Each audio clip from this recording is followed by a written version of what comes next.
When I came back from my trip, my suitcase still carried that faint airport smell, cold, metallic, a little lonely. I headed straight to my bedroom, ready to sink into the comfort of home. But when I opened the door, I froze. My bed was gone. In its place sat a soft pastel couch, gold-framed mirrors, and a vanity lined with someone else's perfume bottles. My daughter-in-law, Mira, stood by the window scrolling through her phone. She looked up, gave me a sweet little smile that barely hid her smugness, and said, "Mother-in-law, we redecorated everything. This room's mine now."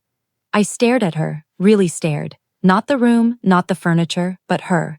The same girl I'd welcomed into this home 5 years ago, like my own daughter. She was wearing my silk shawl, the one I bought for my wedding anniversary. I took a slow, steady breath. "You want your own space?" I said calmly. "Perfect. You'll start looking for a new place to live today." The color drained from her face. She laughed awkwardly, thinking I was joking. I wasn't. When Mira first entered our lives, she was all grace and warmth, the kind of woman who could melt a mother's heart. My son adored her, and I believed she adored him too. She used to help me cook, join me for tea, and ask for stories about my youth. She called me Amy with such affection that I never questioned her sincerity. But maybe it was all practice. Somewhere between those cozy mornings and shared meals, she started rearranging things. First, it was the living room furniture. "Just to make it feel fresher," she said. Then she began handling the household finances to make things simpler. My son trusted her completely, and I didn't interfere. Maybe because I wanted to believe that kindness was still simple, but it wasn't. The first real warning came last spring when one of my jewelry sets went missing. Mira told me she'd sent it out for polishing, smiling a little too easily as she said it. I didn't argue, I just noted the lie and the calm way she delivered it. Then my son started coming home late, quieter, more defensive. I didn't need to ask who was whispering in his ear. Mira was slowly turning him against me, small remarks, soft manipulations, the kind that seem harmless but wrought everything over time. By the time I left for that 2-week trip to visit my sister, her plan was already in motion. When I returned, I could smell her ambition in the air, thicker than the floral air freshener she'd sprayed. The family photos were gone from the hallway. My husband's portrait, gone too.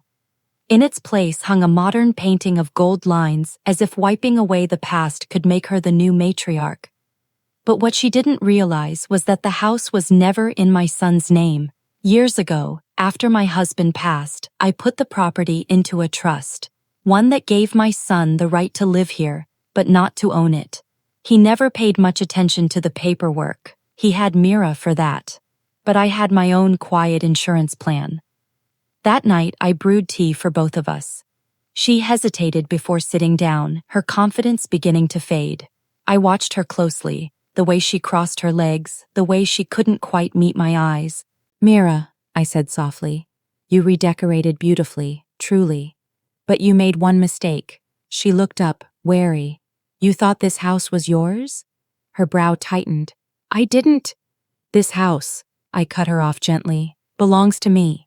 Legally, entirely. You see, I've lived long enough to know people change, and you just proved me right." The color drained from her face. I slid a folder across the table, copies of the trust, stamped and notarized. I'd had them ready that morning. "Pack your things," I said. "You and my son will stay in the guest house until you find somewhere else. I've already spoken to the lawyer." She stuttered. "You can't do that." I smiled. "I already did." By the next evening, the house was silent again. Her laughter, the syrupy kind she used to mask her contempt, was gone. My son barely spoke. Maybe shame has its own kind of quiet. But I didn't need his apology. Some lessons, I've learned, are only understood when you're standing in the ruins of your own choices. That night, I returned to my room. The furniture was still gone, but the emptiness felt right, like fresh air after a storm. I placed an old photograph on the vanity, the one Mira had hidden away. My husband's face looked back at me, steady, proud. "Some people," I whispered, "forget who built the walls that shelter them." Then I looked around, smiled faintly, and added, "But I always remember." Mira left a week later. No goodbyes, no confrontation, just a quiet disappearance. like a snake slipping away when the grass is cut low. I've since redecorated the room again, not out of spite, but for peace. The walls are soft ivory now. My bed is back where it belongs. Every night before I fall asleep, I think about how calm I felt when I said those words to her. You'll start looking for a new place to live today. That wasn't anger. That was justice. Quiet, steady, and well-earned. And in that stillness, I found my power again.